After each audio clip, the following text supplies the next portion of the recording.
Imagine this. You're me, an everyday kind of guy, suddenly caught in a web of secrets so thick you could slice it with a witty retort.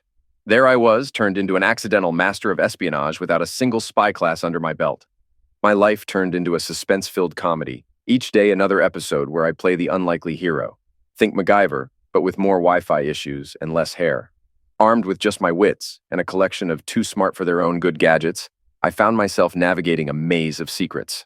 Every beep of a device wasn't just a notification, it was the sound of the next plot twist. I wasn't just eavesdropping. I was tuning into a live broadcast of my own life, turning into a sitcom where the laugh track was stuck on suspense. Here I am, trying to piece together clues with the stealth of a cat on a hot tin roof. You'd find yourself chuckling as I bumble through, setting up cameras like I'm staging a YouTube prank gone wrong. So buckle up, because if my life were a film, you'd be gripping your seat 1 minute and slapping your knee the next. Curtain up, spotlight on, and let the chaos commence. It was a late day in the week when I first found out that my world was not as I thought. I came home from work early. Marj, my wife, was upstairs. I thought I'd go up and say hi. As I went down the hall, I could hear her on the phone. Getting closer, I caught the end of the chat. "Yes, love. Today was good. I liked it." Since when does she like work? A room's door was a bit open, so I looked in. She was taking off her clothes while on her phone. She stepped out of her skirt and put it on the bed. She had on black lace pants I had never seen before. I was about to enter, but then she said, "I got to hang up. He might come home. I need to shower first." I watched. She put the phone to charge and took off her shirt. She had on a matching black lace top back to me. She took off the pants, threw them away. The top went next as she moved to the shower. She stopped by a mirror. From where I stood, I could see her in the mirror. What I saw made me shake. I felt sick. In the mirror, her left chest had a love bite. My wife had a mark, and it was not from me. She saw it too and grabbed her chest, touching the mark. "Oh no," she said. "Now I have to hide this." She went to shower while I cried outside our room. I'm David Atkinson. Marj has been my wife for 23 years. We have 2 kids, Julia, 19, and Tom, 18. Marj works part-time at the local Air National Guard base. I'm a chemical engineer. Up until a few minutes ago, I thought we had a great life together. But now it seemed like my wife needed someone else to make her happy. After calming down a bit, I went into our bedroom and tried to check her phone for the last call she got. But to my surprise, her phone had a password. We never used passwords before and would often use each other's phones. I realized it had been a couple of months since I last used her phone. It just never happened. I picked up her shirt and smelled it. There was a strange scent of aftershave on it that I didn't know. Going to the laundry basket, I picked out her undies and bra. The undies were as you'd expect, without any evidence of cheating. I thought for a bit. I got the digital video camera from the kitchen in a Ziploc bag. Going back to the bedroom, I put the undies in the bag and stuffed it in my pocket. I made a note to buy a kit to check for signs of someone else and send it to my work. The video camera went on my dresser, aimed at the mirror. I turned it on to record and hid it with one of my ties. It was pretty well hidden as I went back downstairs. I saw her laptop was on, so I tried to check her emails. No luck there, too. She had a password on it. We never had passwords on our computers either, which was another clue. Then I left. I really wanted to talk to her about it, but I was too upset. Plus, I had no real proof. She could just say it wasn't true. No, I needed solid proof, and I wanted to find out who the other guy was so I could make him pay. I called my wife's phone, knowing she was still in the shower, and told her I was held up at work and would eat later after hiding her undies in the garage. I went to the nearest bar to think and feel bad. It was a quiet old bar next to a worn-out motel. It had okay food, cheap drinks, and was a place to be alone. When I walked in, I saw a new girl working the bar. Nice, I thought. I hope she can mix a gin and tonic. And she could. Her name was Mary. It was her first day. And I liked chatting with her. She was a mom, had been married once, and was trying to get by. I got home around 11 p.m. The house was quiet. Everyone was asleep. I went to our room to change. As I was putting on my robe, Marj woke up. "You're late tonight." "I'm sorry to wake you," I said. "Had a long day?" Then I told her, "I'll make it up to you if you've missed me." She yawned and said, "I'm just too tired now. Maybe in a day or two." "It's a date," I said. "I'm going to wind down for a bit, then join you. Good night." She said night, and I grabbed the recorder. I went down to my computer and plugged in the camera. I noticed that we went from being close a lot to just once a week. And in the last month, only on Saturdays. I skipped the video to when the bathroom door opened. She checked herself in the mirror closely. I saw a mark. She picked out pajamas for later. Odd, since she usually sleeps without clothes. I saved the video and cleaned the camera. After hiding it, I went to bed. On my way, I turned the heat up. Let's see if she likes her pajamas now. Marj was either asleep or pretending when I got into bed. On Thursday, I got up early to leave. I was too mad and needed time to cool off and think. I called work to say I'd be in late. Then I rang George. He'd know what to do. We've been pals for a long time. A few years back, George found out his wife was not true to him, and they split. We hung out a lot then, talking it through. Now George has moved up in the Air National Guard and looks after base safety. After his split, he dived into work and climbed the ladder fast. His last job made him the head of keeping the place safe. When I called, he picked up quick. "Hey, how are you doing?" he asked. "Not great," I said back. "I think Marj is seeing someone else." "Oh man, David, that's rough," he said. "I'll help, however I can." "Want to come by now?" "Yeah," I said. He added softly, "I hope you're wrong, but you're usually right. Let's find out." I went over and we sat down to talk. After an hour, we had a plan. George gave me 5 small sound recorders like the ones he used before. I went home. Marj's car wasn't there. I put 4 recorders in the house and kept 1 for her car. The place felt colder than before. The heat was turned down. Maybe Marj felt hot last night. I looked around her closet. There were new clothes I hadn't seen, bold ones. Maybe she bought them but then felt shy about wearing them out. At the back of a drawer, I found lingerie that was new to me. Some were torn like they were ripped off. That made me feel really bad. I stared at them for a long time. Then I went to work, leaving at 3. I rang Marj's cell and left a message saying I was held up at work and wouldn't make it home till late. When I finally got home that night, I sneaked the last voice bug into Marj's car and then hit the hay. I made sure to hit the sack after Marj on Friday night, too. She was either out cold or playing possum. I checked the voice bugs that evening but got nothing juicy. Early Saturday, as usual, I fed the kids their breakfast, so Marj could sleep in. Sunday would be my turn to snooze late. After the kids scampered off to watch TV, I cleaned the kitchen and zapped Marj's breakfast in the microwave. Next, I hooked up the Allen cable to my laptop, logged in, and cut off the Wi-Fi. I left Marj a note by the microwave saying I was outside and then got to work in the yard. About 2 hours later, Marj came out fussing about her laptop not picking up the Wi-Fi. We went inside.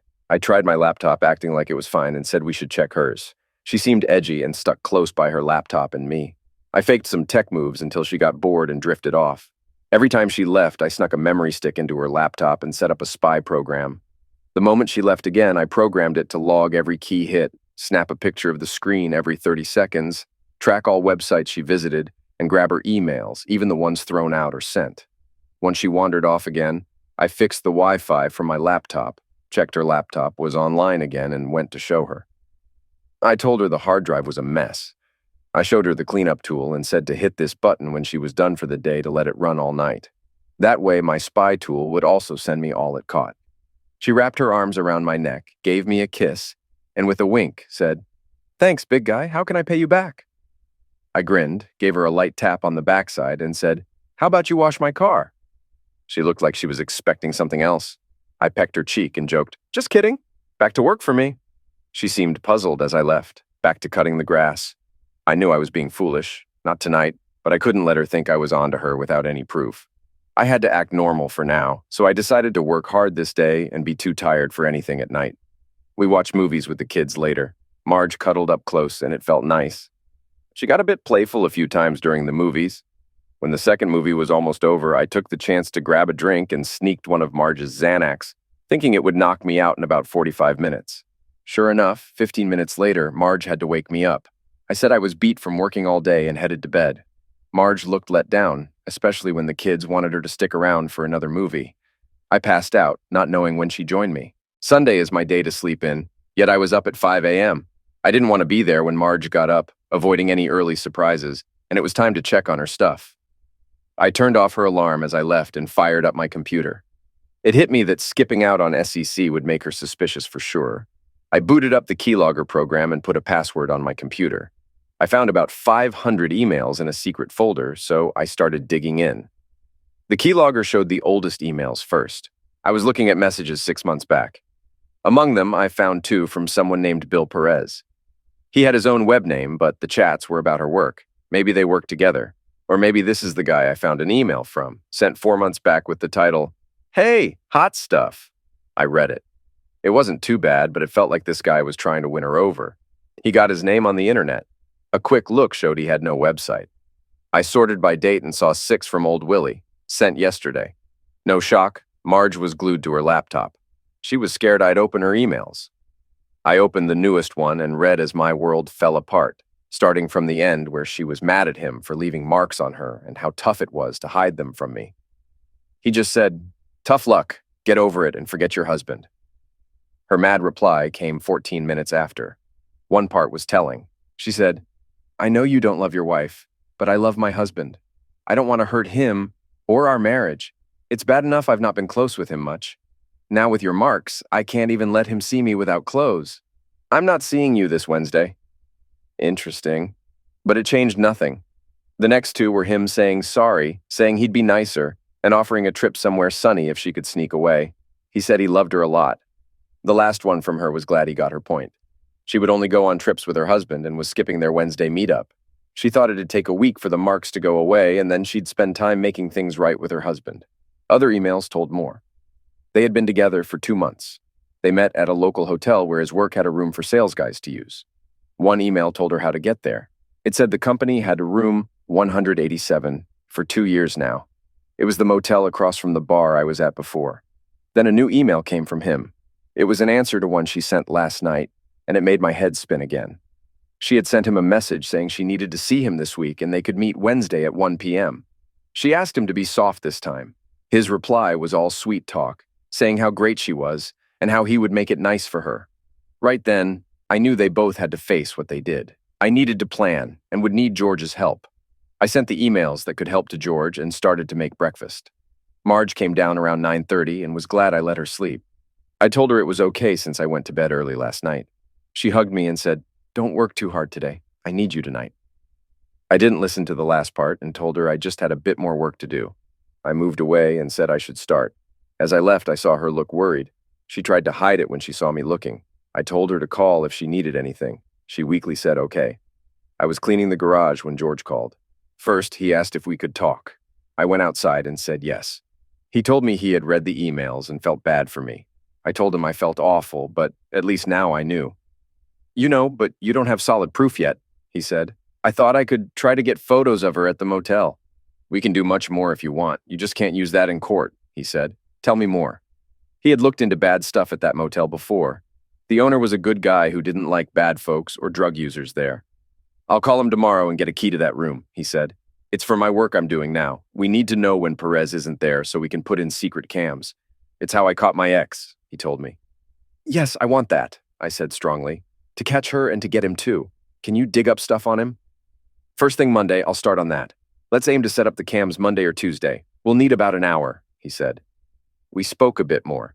George said the gear starts with sound and moves and sends stuff to a receiver within 100 feet. He planned to hide the receiver in a service room. To get the data, I just had to drive near the motel and turn on the receiver in my car. The first receiver also sent stuff out. On my word, it would send me its data, then clear its memory. Getting a full day's video might take 2 hours. The rest of Sunday just passed. I thought of just going to sleep 10 minutes after a quick time in bed. Then I decided not to. That night, when she came to bed, I acted like I was asleep already. She checked once, then turned over and slept. I woke up early Monday and left before anyone else, calling my job Monday morning. I said I wouldn't come in today and went to George's. He told me he'd talked to the motel manager and got some scoop. Turns out our guy is seeing at least 3 ladies in his hideout. He must think he's smart using a full-time room, but it's dumb to use the same spot. George also heard the manager say Perez was a bother to the staff. The final bit of news was that Perez worked in the room a few times a week, but he hardly ever came before 11 a.m. "All right, let's go," said George. We put our gear into George's van and got to the motel in 10 minutes. George knocked on the manager's door and told him I was helping him with some work and might be around at times. The manager, named Kevin, was okay with it, but said he didn't want any bad stuff going on at his place. He gave George the key to the room and showed us on a map where it was. There was a utility room not too far away, about 50 feet. George asked for the key to that room too, and Kevin made one for him right away. Then, Kevin called Perez's room to check if he was there. No answer. We think Kevin drove the van close to the room. George knocked a few times, then used the key to get in. No one was there.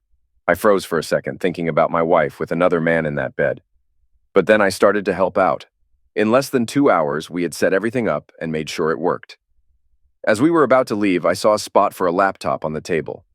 "George, look, he keeps his laptop here. If I can get to it when he's gone, I can put a tracker on it," I said almost too loud. "Maybe he leaves it when he goes to eat," said George. "I'll watch this place all day if I have to," I said back. "First, I want to track his car so we don't get caught off guard. Don't rush things," he said. "Got it? We can't mess this up. Let's go now." "How about that place across the lot for lunch? Their food's good and they've got a new barmaid. She's nice and easy to chat with." "I'm in. I'm starved," said George. The bar was empty when we went in. I walked in first. Mary, the barmaid, saw me, gave a big smile, and waved. Then George came up behind me. Mary looked shocked. She let the towel fall, stopped cleaning, and walked right to us, not minding me. She hugged George tight and said, "George, it's so good to see you." He hugged her back and said, "Mary, I've been thinking of you. Good to see you're doing better." She stepped back but still held him. "Not all good yet, but getting there. You helped a lot from far away." I tried to introduce George, but they both laughed. Mary let go of George, took my hand, and said, "I liked you since we first met. Knowing you're George's friend means a lot." I smiled. "He can be a pain, but he's all right." She smiled back. "George and I go back a bit, but I've never thought of him as a pain. Must be a guy thing." Even as Mary served drinks to others, she kept coming back to chat with us. She shared she was working hard to save for nursing school in 5 months. By 2 in the afternoon, George and I were the only ones left. I mentioned how quiet it was, and Mary said it's always like this, and she doesn't get tips, which is tough, but she uses the time to study. Then, smiling at us both, she said, "But talking to you guys is much nicer." We talked more until Mary suddenly looked serious and said to George, "George, I'm going to tell him." George just looked at her calmly. She turned to me. "If we're going to be friends, I don't want secrets between us. You might not like me after I tell you. I get it, but I won't hide who I am. I don't want you hearing it from someone else." I saw her reach for George's hand. She held it tight and said, "Let me tell you how I met George. He caught me. He dragged me to a dirty cell in this cold, dark place he had. I fell apart when I saw the cell. He didn't care. He just pushed me in and started to close the door. Then he stopped and watched me cry. He yelled at me, saying how I was messing up my life and how dumb I was acting.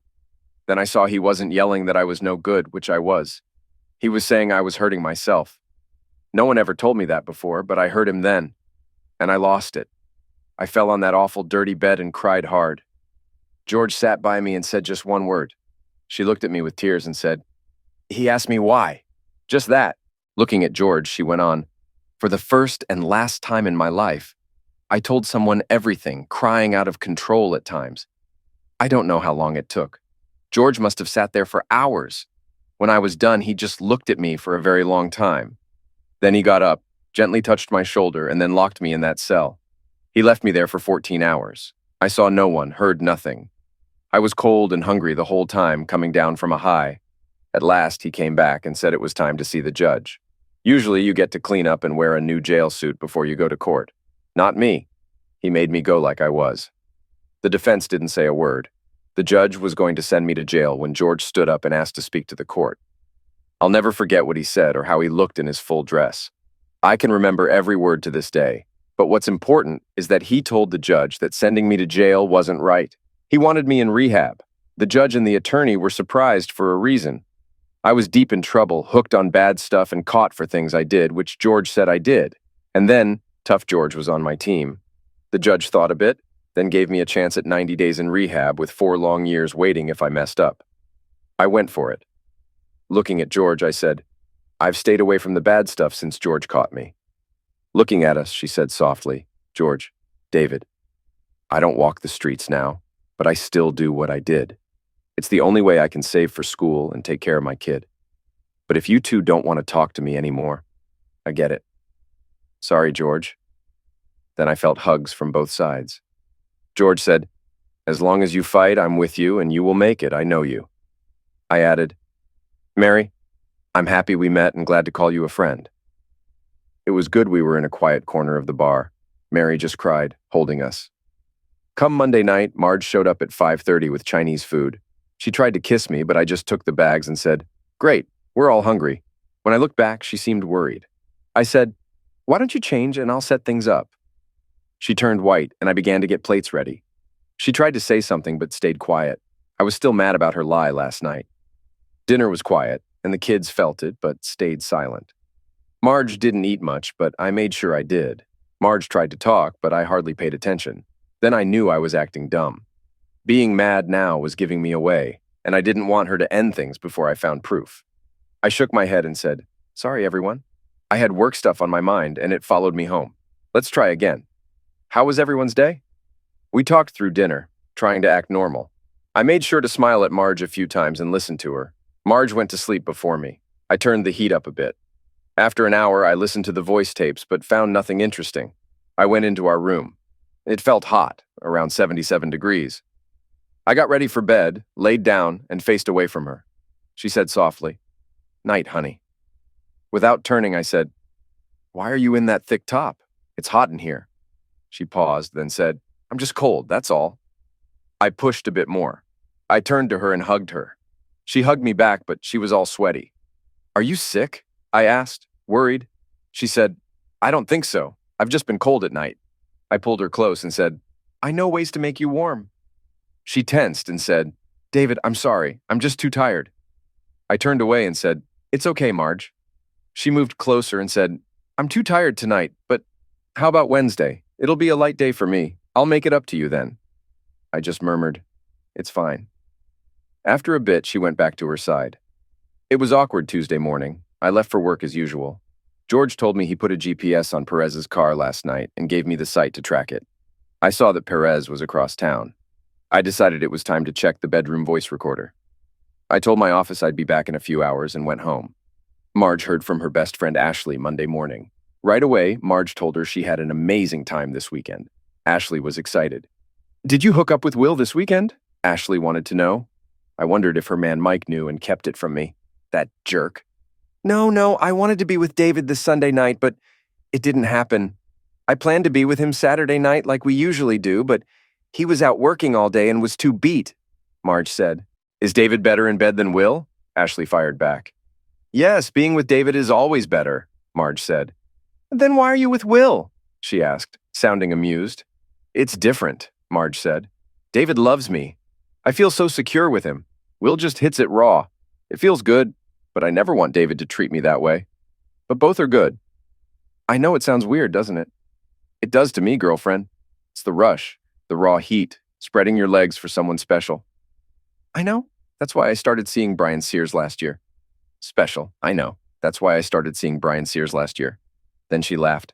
Plus, he's got that big size. Marj laughed too. And yeah, that's why you stopped with him. That big size made you walk funny. God, I was always sore after being with him. It's gentle, but it's a thick one. It's fun to play with and just look at and go, damn. Then Ashley added, "Hey, next month Mike will be gone for 5 days. I think I'm going to let Brian have me on the first day. I'll be sore for the next few days, but should be okay when Mike gets back." Really? Damn, I thought you were over him. I was. Since last year, I thought Mike was suspecting something, but Brian and I keep in touch. With Mike away for 5 days, I thought I'd treat myself. "You have to tell me everything," Marj said. Ashley replied, "Only if you spill on Wednesday with Will and David. All the spicy details," Marj said. "Deal?" Then Ashley asked, "How's your boob?" Marj said, "The mark is getting lighter, but I can't let David see it for a few more days. I've been changing in the bathroom and wearing flannels at night." "He hasn't noticed?" Ashley asked. "Be careful. Did he say anything about no sex?" "No, but I need to handle that." She laughed and said, "I never got to do this before, but I want to be with David on Wednesday night. I never had 2 guys in one day before," said Ashley. "I've done it a few times. It's really exciting. Just make sure you get a cleanup kit before you go to see David. It cleans deep." Marj said she would. Then they said, "Bye." "No way, Marj." Mean girl. And Ashley was mean too. Should I tell Mike and maybe ruin his life? That's just bad. Then I thought he might be mad for not telling him. He'd want to know like me. I'll give him this tape after I deal with Perez. The next important call was from Ashley again this morning. Their talk sounded different from Monday. Marj called and said, "Hi, Ashley." Ashley noticed Marj's mood and asked what was up. "David saw that I wore thick pajamas and shut the door to change. He asked about it when we went to bed.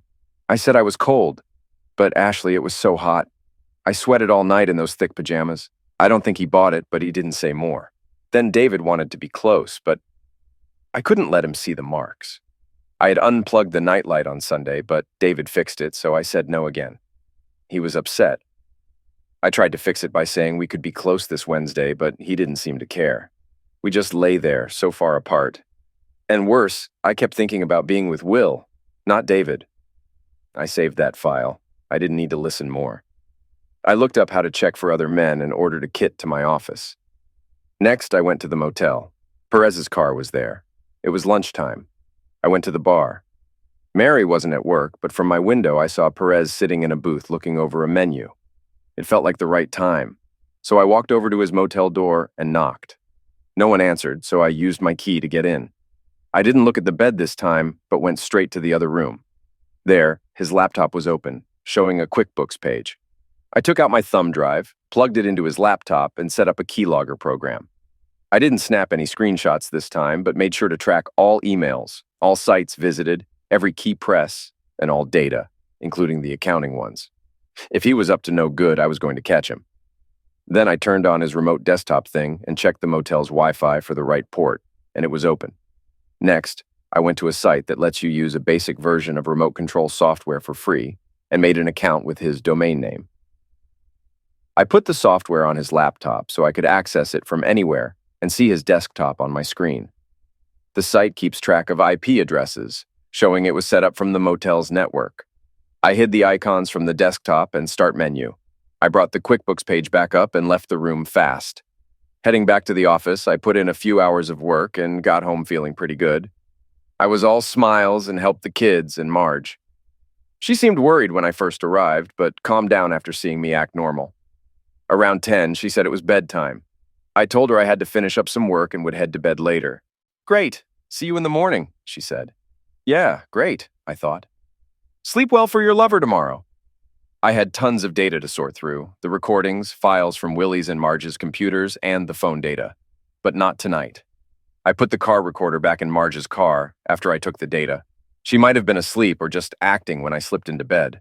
I stayed as far away from her as I could and tried to sleep, thinking about what would happen tomorrow. Marj was up before me the next morning, which was okay by me. My stomach was in knots because I knew she was going to cheat on me again today, and I would have to watch the tape of her with another man. When I went to the kitchen, she was almost done making breakfast. She was all dressed up for work, too. "You're just in time, dear, and good morning," she said. I made a sound and went for the coffee. After I took a couple of sips, I looked at her and saw she was confused. "Sorry, I'm still half asleep," I said. She said, "Okay, you're just not yourself in the mornings. Now you know how I feel most days." I didn't say anything, just sat down and drank. The kids came in, and she started to put food on plates. I usually help her when she cooks, but not today. I didn't look at her, but noticed from the corner of my eye she kept sneaking peeks at me. She stopped and looked at me hard. I didn't see it. I was looking at the door. Right before I left, she blocked my way, looking worried, and said softly, "David, is something wrong?" I looked at her blankly and said, "Not that I can tell." Then I hugged her tight with love. She sank into my hug, relieved, and said, "I'm glad. I was worried." I said, "I love you and can't think of life without you, and there's no one else I want to be with." I paused, then said, "I hope you feel the same about me." She got stiff and made a crying sound, holding on to me tighter, and said, "Of course I do." Then she whispered, "And I plan on making you really happy tonight." I pulled away hard and left without a second look at her. I drove to the motel and started downloading the data as I waited for Marj to head to work. I got back home just after 9 in the morning. I spent all my time in the parking lot, lost in thought about how to face the day. How was I supposed to act normal around her? What was I going to do? How could I bring myself to watch the video of her with another guy? Getting the data from the bugs took some time. I roamed the house with no direction as it transferred. I just couldn't see myself talking to Marj tonight, or even worse, sharing a bed with her. I began with his emails. After a few hours, I picked up on a few basic things. He ran 3 companies that bought stuff cheap and sold it to the local military base, some big companies, and the government. It looked like he was cheating with 5 other women besides my wife, the sneaky jerk. He had a bunch of emails about product quality and details. I saved a few emails to look into later. Not much yet, but it was a beginning. Next, I copied his 3 QuickBooks company files and used a keylogger to find out his usernames and passwords. Didn't get much from that either. I'm no expert in finances. I did notice in the expenses that he had 6 company cards. He even wrote down the card number in the notes for each. Listening to his phone chats was a long job, but it ended up being really useful. I started to connect some dots between some emails and his phone talks. One call was from someone in a busy shipping department. He mentioned a problem with the last order because it had repeating serial numbers. Even worse, all new orders had to have unique serial numbers. Perez was mad about that and made it clear he was not happy. The guy on the phone said the new checking software would catch all sorts of problems, and they had to be careful. After Perez hung up, he went online and bought 2 fancy printers and stuff for them. Then a guy who sells things called him.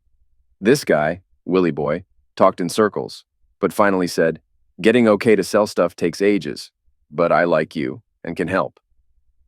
The big boss of buying at the base listens to his shopping helper. "I can get that helper on your side, but you need to pay. For $5,000 in cash, you can sell $100,000 worth of goods to the base. You can even up your prices a bit. It'll be cheaper next time." The guy sounded less sad then. "Okay, how do I give you the money?" Perez asked. "I'll tell you when you're ready. In 2 days, they'll pick your bid. Thanks. I'll call back soon." Next, he got a call from someone who works with buying things at the base, the place where Marj works. This guy told Perez what prices other sellers had offered for some deals. Besides that, he got 4 more calls that mattered. One was from my wife. That call was the same one I heard from the car bug. Taking a break, I thought it was time to sort things out. So I made folders on my flash drive for videos, sounds, info, and other stuff. I put everything into these folders and made a copy. Then it was time to call George. He felt bad for me for a bit. Then I said I needed his help in his job role. He was all ears. After I told him everything, he said, "Great. I can't use what you found in court, but it helps with what I was already checking. We've been eyeing the shipping and receiving area for some time. Stuff goes missing, sometimes whole loads. And the records don't show anything wrong. I needed to check the storage because some items had the same ID and were not good enough." I told him we had to look at this now. I mentioned I had to leave the house before she came back. "We can meet later at your place," he suggested. "No, let's meet at my flat at 3 p.m., I said. I didn't want others to know yet. "I'll cook and we can drink. You're not driving." "You'll drink," George said in a strong tone. I agreed, and we ended the call. That was my plan then. I'd spend the evening with George getting drunk. By the time I got home, Marj would be asleep, and the next day I could say a bad hangover kept me from her. I agreed, and we ended the call. That was my plan then. Spend the evening with George getting drunk. By the time I got home, Marj would be asleep, and the next day, I could say a bad hangover kept me from her. My heart sank. It was nearly 1 p.m., and she was meeting him soon. I tried calling Marj, but only got her voicemail. Maybe she didn't want to talk. I left her a message that I was with George and would be coming home late. I then went back to look at video files from Monday to now. What I saw first shocked me. Early Monday, a woman came in with her own key. The man hugged her tight, and they kissed a lot. Then they went to the bed. I saved that video. On Tuesday, he was with a cleaner for a short time. Later that day, another cleaner came by. He gave her money. She did things in return. I saved those videos too. It was time to see George. I made extra copies for him. George picked me up, and we spent about 2 hours looking at what I found. Then we went to a bar. It was about 1 a.m. when we left, but I don't remember much after that. On Thursday, I woke up at about 9 a.m. The house was empty, no Marj or kids. There was a note on the table. After a night of too much drink, I forgot to set my alarm. "I won't wake you," she said with a snark, clearly mad. Good, I thought. Easier to keep my distance. I called my work, said I was sick, and went off to grab a scary video from the motel. On my way back, George rang. He said our case was moving fast now. The guy ready to spill about the $5,000 bribe was going to secretly record chats. The sneaky moves Perez and his crew were pulling got spotted, and a report was sent up to the higher-ups. Soon, the military police might swoop into Perez's places, checking his office, motel, and home. They'd dig into his computers, so I had to make sure my tracks were clear. George thought the raid might kick off in 10 days and hoped I'd wait to talk to Marj till then. Then he dropped a big surprise. Marj was now a suspect. My first thought was no way. Marj wouldn't steal. But then, Didn't I also think Marj wouldn't cheat? We agreed to catch up the next day. I got home and pulled up the motel and house data. I started watching Wednesday's footage until about 12:30, then stopped. I skimmed his emails next, spotting two other sellers likely bribing Perez. I sent those to George. Some emails were from women, setting up times to meet. I made a note. Perez would be too busy to see me snooping, but then I had to face it. I couldn't delay watching the video with Marj any longer. I fast-forwarded until he opened the door, and there she was, my wife, stepping in. I paused the video, sitting there feeling empty, sick, broken, unhappy, and angry.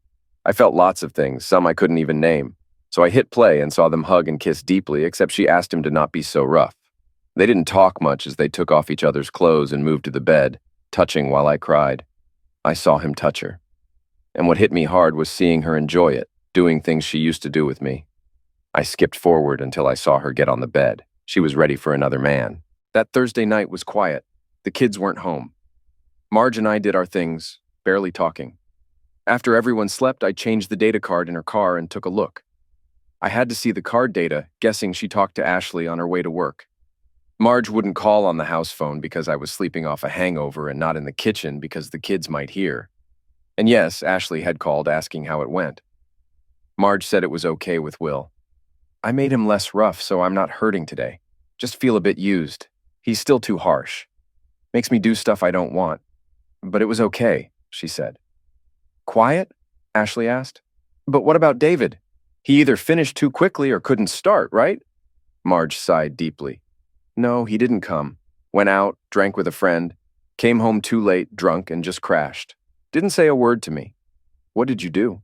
What could I? I was so mad while he just snored away. In the morning, I turned off his alarm, left a sharp note, and left. Ashley said, sometimes it's just bad timing. But Marj cried out again. No, I hinted at wanting him last night. In the morning, I even said I planned to tire him out that night. He left for work, not saying a word, not even a goodbye. Ashley wondered if he was onto something or just being weird, but Marj was sure he had no clue. She was only with Will when David was away. She thought David was just mad because they weren't being close as much, and now he was giving her the silent treatment as payback. That seems a bit far-fetched, Ashley said, but Marj felt sure about it. She thought last night was her chance with David after so long, but he shut her down, and she really wanted both of them despite the pain.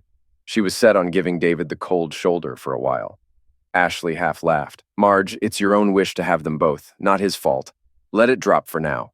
She pointed out that David probably felt left out not being close, and Marj needed to fix that before dreaming about having both men.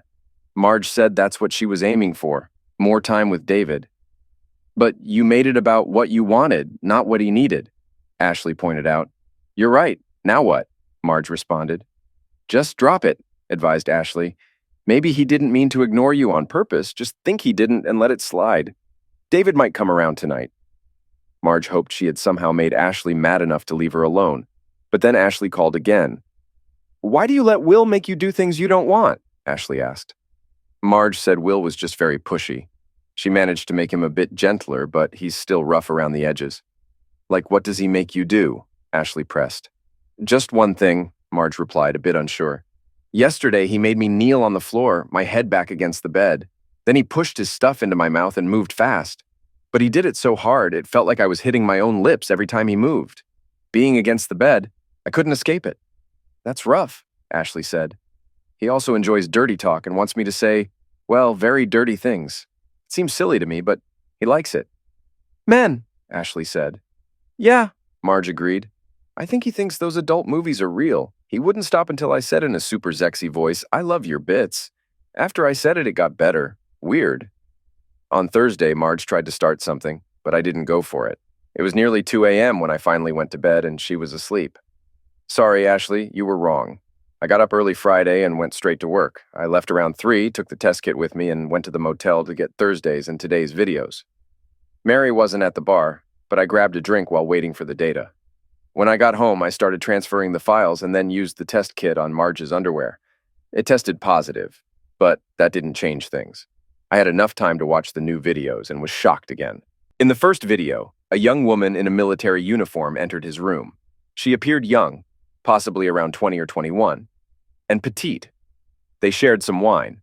Eventually, he initiated more intimate contact, touching her as they kissed and embraced. He began to undress her, but she soon hesitated, expressing her discomfort and stating that she didn't want things to proceed further.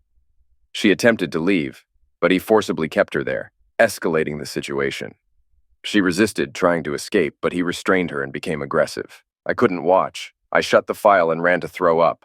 When I felt a bit better, I made a copy for George to see. Then I opened another file. This time Mary came in. He gave her cash and they hooked up. She had said she was a hooker, but it was still odd to see. 2 more files caught my eye, both new from today. In one, he called Marj, asking her to come over. She laughed but said yes. In the last one, Marj came, they kissed, and she did stuff. Then she left like it was nothing. I saved these for George too. I called George and said we needed to meet fast. He suggested coming to my place, but it was risky. We met at his workplace. I got there quickly, gave him the drive, and told him, "The first one's the worst. Sorry you have to see it. I'll wait in my car." After a long while, George came out and joined me. He said, "I'll find out who she is, and Perez will regret it." Then he added, "Let's go. Not for drinks, but for answers. For Mary." Mary was at the bar, but not working. When she saw us, she waved to the bartender for 2 gin and tonics. After he put them down for us, she hugged George, gave my hand a squeeze, and said, "Hi guys, always good to see you too." Without thinking, I said, "Hi Mary, nice to see you." George looked at her intently and asked, "Mary, what's up?" Her face fell and she said, "George, you got it right again. I got sick with bad diseases from CC. That's why I can't work at the bar. I'm sick and don't want to make anyone else sick. I'm done selling my body, and I'm done with school. I'm just going to get by without being a nurse or selling myself." George cut in fast. "You're not done with school." Mary dropped her head and said, "No, I can get by with this job if I don't save for school. Good enough for now." George got mad, took her arm, and said, "No, it's not good enough. You dreamed of being a nurse that day in jail, and you've been working towards it every day. I'm glad you're done selling yourself, but I won't let you just give up." I said, "We'll find another way, Mary." She looked at us, tears in her eyes, and said, "I couldn't ask for better friends, but I can't, and won't ask you guys to help. That would not be right." George and I gave each other a look. I said, "Fine, you're not asking, and you can't stop us, so we're not talking about it anymore." We laughed, and then I brought up something new. "George," I asked, "any jobs opening at the base?" Before he could say anything, Mary got serious. "Guys," she said, "there are 2 things you need to know. First, I know you guys were keeping an eye on Will Perez. I can see his room door through the bar's front windows, and I hope you catch him soon." George nodded, stone-faced. "The first thing I did after finding out I got sick from him was to make him sick too." My jaw hit the floor. "Why?" She looked at me sternly. "Because I wanted to make him feel bad." In a dark voice, George asked Mary, "What did he do to you?" "Nothing to me, but he hurt a young woman. No, a young girl. I saw her walking funny out of his place when I was on my way to work. She could hardly stand. I tried to help her. She was crying. Her face was hurt and red. Her dress was ripped. She only let me walk her to her car. Then she drove off." Mary then told George, "She might have been 20, and she wore a suit that showed she was in the Air National Guard. She's one of your people." "I know," George said. "I'll find her and make sure she gets help, and he will wish he never did what he did." Looking at me, he said, "And I think David has some secret plans he hasn't shared yet. We can talk." I went to sleep close to midnight. Marj was already asleep, and now George knew all about what I was thinking. He also wanted to see if Mary could work in base buying stuff. They needed to fill some jobs soon. Saturday was quiet. Marj and I didn't talk much. We watched a movie as usual, but when I came with drinks, Marj sat in the middle of the couch with Tom and Julia by her side. Normally, Marj and I sit together, and the kids sit next to us on the couch. I took a chair, seeing Tom and Julia looking puzzled while Marj seemed proud. Marj went to bed early. I used the time to check the voice recorders, but found nothing. She got an email from Perez saying thanks for Friday and that he couldn't wait for next Wednesday. We didn't really talk on Sunday. We just acted like everything was normal. I went to sleep a bit before Marj and saw she still went to change in the bathroom. She had to know her lies, and cheating were hurting us badly. She slipped into bed quietly, but with a bit of a jerk, making sure I felt it. I kept quiet when she turned her back to me right away. That was okay by me. She could keep her sickness. On Monday, George gave me a call. He said they found the lady who was attacked. She ended up at a local hospital, and after some chat, she was ready to speak out against Perez. He also told me they were going to storm in next Monday morning. He hoped I could steer clear of Marj this week to avoid any slip-ups with Perez. I agreed and said I'd tell Marj I would be out from Wednesday to Sunday, but in truth, I'd book a room at the motel and work out the plan I told him about. Next, I rang up Kevin at the motel and got the room right above Perez's for 5 days. At dinner on Monday, I told Marj and the kids about my supposed trip from Wednesday to Sunday. Julia and Tom were bummed. Marj didn't show much of anything. Tuesday, Marj and I hardly spoke. After everyone went to sleep, I packed a bag and placed it in my car. I checked the voice records. One chat caught my ear. It was Marj talking to Ashley this morning. Marj said, "Ashley, that jerk is messing up. Will or David?" Ashley sounded confused. "David? Talking to Ashley this morning." Marj said, "Ashley, that jerk is messing up. Will or David?" Ashley sounded mixed up. "David? We've been off or just not talking for days. He said last night he's going away Wednesday morning and won't be back till Sunday. So I won't get to have fun with both on the same day." Ashley went, "Marj, you need to sort things with your husband before dreaming the big dreams. This is dragging on too long." "Yeah," Marj went on, "if only David would stop being so annoying, I'd make his day. I don't get why he makes things hard." Great, so she's messing around, and I'm the tough one, I thought. I saved the file anyway. I went to work early on Wednesday, but left at noon to check into the hotel. I took the video equipment from my car and set it up with 2 laptops in the room for the next few days. This way, I could watch the live feed and use the internet at the same time. Then I waited until about 1. Through the window, I saw Marj arrive and walk to her room. She had her laptop with her and turned on the live feed.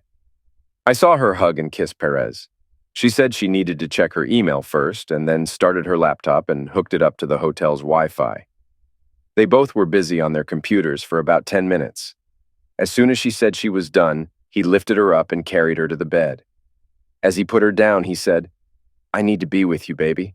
She pulled him closer for a kiss and said, "And I need you to be with me." I turned the volume down and logged into Perez's computer from afar, and from his, I got into Marj's laptop while they took off their clothes. Then I got busy. They were together, rough and intense, for nearly 2 hours. Then they slept, holding each other. They woke up around 5 p.m., which left me 4 hours to snoop through their computers. When they began to stir, I logged out but kept watching. She woke first, glanced around, saw the clock, then him. She nudged him awake, saying, "Will, wake up, honey. We dozed off." He woke with a grunt and lay back. He asked, "What time is it?" "A bit past 5. I gotta go," she said. "Me too," he replied. "Promised my wife a dinner out." She lightly hit him.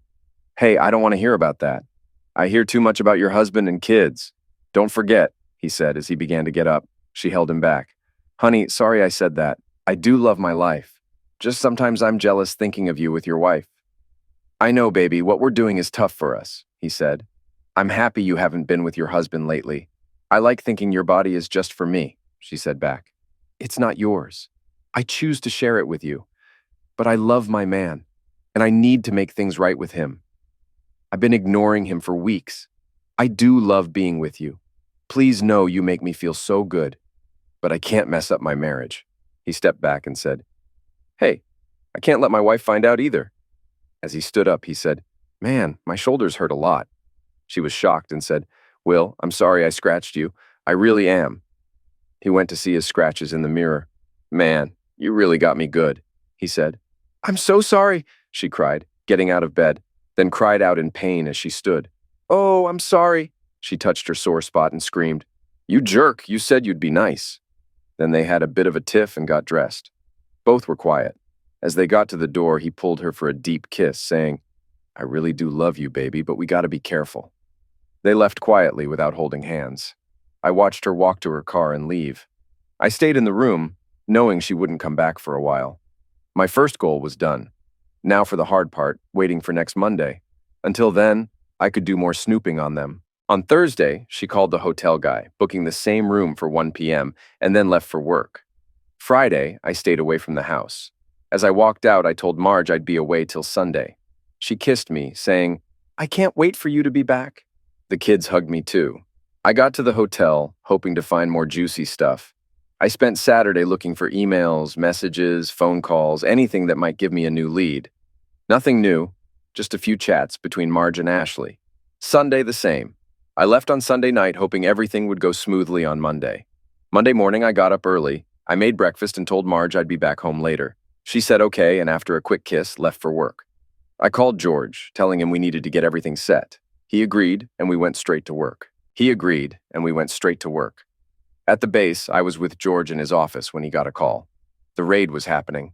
In about 30 minutes, we saw soldiers rush into Perez's place. He was caught red-handed. In his office, they found forged documents and boxes of goods ready to be shipped. They also found proof he was paying off the guy who was telling him about the other sellers. Perez was arrested, and it was all over the news. The military police coordinated with local law enforcement and the FBI to ensure the operation went smoothly. Perez's office was a hub of illegal activity. Computers were seized, revealing a treasure trove of incriminating emails, financial records, and communications with his accomplices. The raid extended to the motel room, where hidden cameras and microphones provided undeniable evidence of his illicit meetings and bribery transactions. The fallout from Perez's arrest was immediate and severe. News outlets covered the story extensively, detailing his fraudulent activities and the corruption that had infiltrated the Air National Guard base. His arrest sent shockwaves through the community, leading to several internal investigations and a thorough review of procurement processes to prevent future abuses. As Perez's case unfolded in court, more details emerged about his criminal activities. Witnesses, including the young woman he had assaulted, testified against him. The evidence was overwhelming, and the jury swiftly convicted him on multiple counts of fraud, bribery, and assault. Perez was sentenced to 20 years in federal prison without the possibility of parole. His name became synonymous with corruption, and he was stripped of all honors and titles associated with his career. Meanwhile, I had to confront Marj about everything. When she arrived home, I was waiting for her in the living room. She looked surprised to see me there so early. "David, what's going on?" she asked, sensing the tension in the air. "Sit down, Marj. We need to talk," I said, trying to keep my voice steady. She sat down slowly, her eyes filled with confusion and fear. "What is it?" "I know about Perez. I know everything," I said, looking directly into her eyes.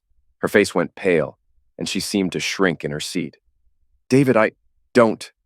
I saw the videos, I read the emails, I heard the phone calls. There's nothing you can say that will change what you've done," I interrupted, my voice shaking with anger and pain. Marj broke down, tears streaming down her face. "I'm so sorry, David. I never wanted to hurt you. I love you.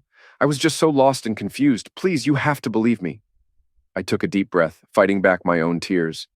"Marj, it's too late for apologies. You broke our trust, and there's no going back from that. I want a divorce." She sobbed harder, burying her face in her hands.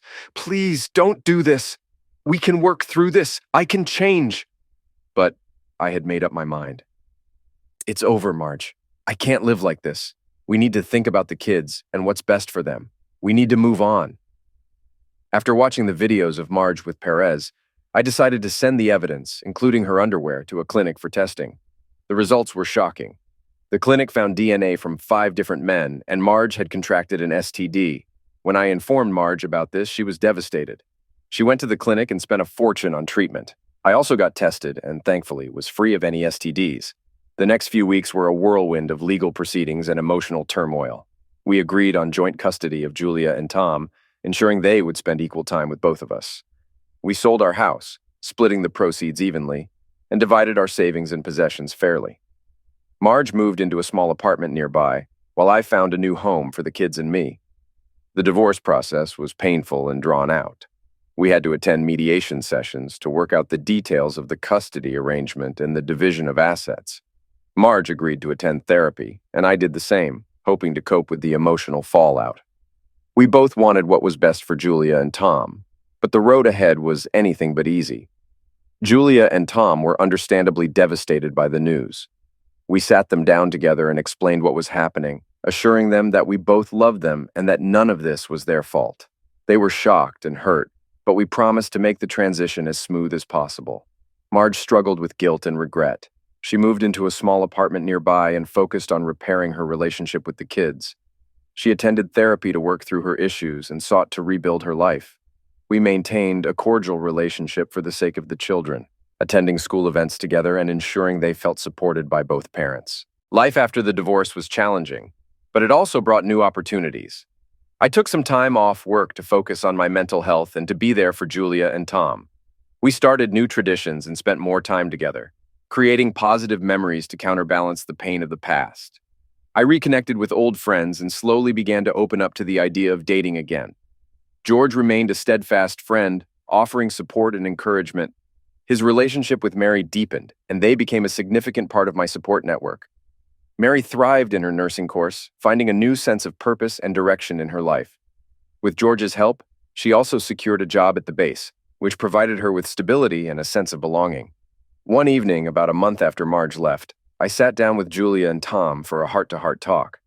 "I know things have been tough," I began, looking at my children. "But we have each other and we can get through this together." Julia nodded, her eyes filled with determination. "We will, Dad. We'll be okay." Tom looked up from his game, a rare moment of vulnerability in his eyes. "Yeah, Dad, we're a team." I smiled, feeling a surge of pride and love for my kids. That's right, we're a team. Over time, I found a new rhythm in my life. I focused on my work and being the best father I could be. I even started dating again, cautiously at first, but with a growing sense of optimism about the future.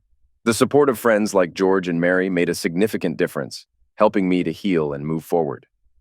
Marj continued to work on herself and her relationship with the kids. She found a job that allowed her to be flexible with her time, ensuring she could be there for Julia and Tom. Our interactions became less strained, and we both made an effort to co-parent effectively. The epilogue of my life was a testament to resilience and the power of new beginnings. The betrayal had cut deep, but it also paved the way for personal growth and a stronger bond with my children. We faced challenges together and emerged stronger for it. As the seasons changed, so did I.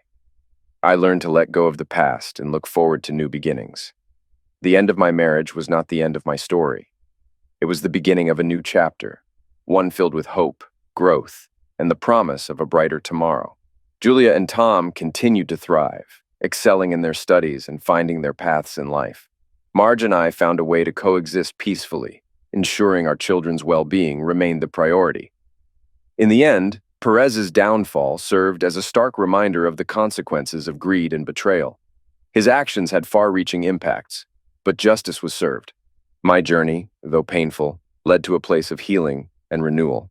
With the support of friends and family, I rebuilt my life, ready to embrace whatever the future held.